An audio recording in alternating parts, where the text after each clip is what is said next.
Take a break from your busy schedule and join Harold Sala for Guidelines, a 5-minute commentary on living. Almost every parent at some time or another tells their children something like, "When you get out there into the real world," emphasizing that the world in which they are nurtured, the environment of a loving home, is a marked contrast to the real world. So what is the real world? It's a great deal different from the protected environment in which most children are privileged to be born and grow up in. The real world is a pretty tough one. It's a world of cutthroat competition, a dog-eat-dog world where the golden rule is, "He who has the gold has the rule." And the motto of the street is, "Do it to the other guy before he does it to you." That's the real world. It's a hard one, too. The world where you have the fastest time in the trials, but another boy gets appointed to the team because you are from a poor family and his family has pull. The real world is the one in which the immoral, drinking, carousing man gets the promotion, while you with better skills get passed over because your sense of morality makes others think you are too goody-goody.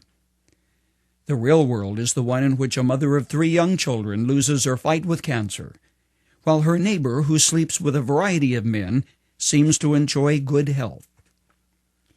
You know, I've been thinking about our faith in relationship to the real world. I've noticed that often when we think about the real world, we tend to feel that we've got to be really tough to make it out there, and that our faith, which does well in the nurtured, protected environment of a home or even a church on Sunday, can't stand the heat of the real world.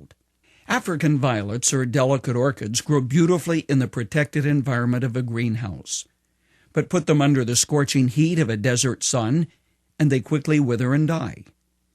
Sometimes our faith is the same way. Thinking that it can't stand the heat of the real world, we tend to leave it at the door of the church, or at least in the parking lot adjacent to the real world. Or we feel good about God and heaven at home. But at the conference table or out in the marketplace where there is intense competition and only the strongest, most cunning seem to survive, we aren't sure that our faith can stand the heat. Is there such a thing as real-world faith? One which wears overalls and helps you maintain your cool when you're on a bicycle and a driver runs you off the road, and your competition delights in destroying your market.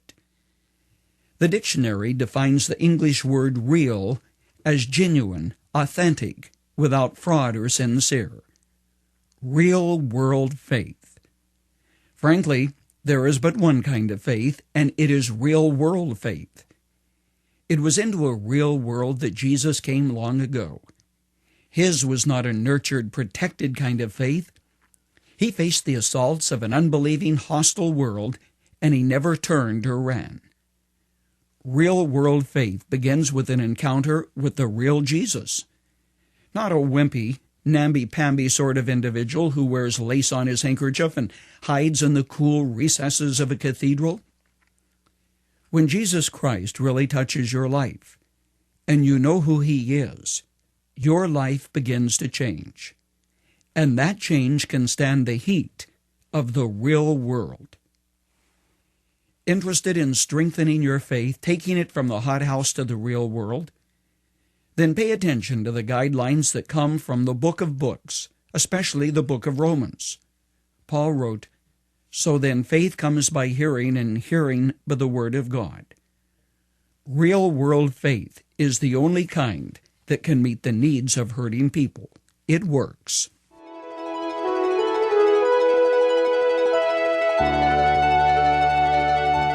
You've just heard Dr. Harold Sala with Guidelines, a 5-minute commentary on living.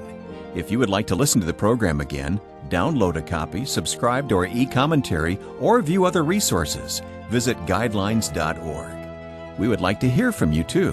You can email us at info@guidelines.org.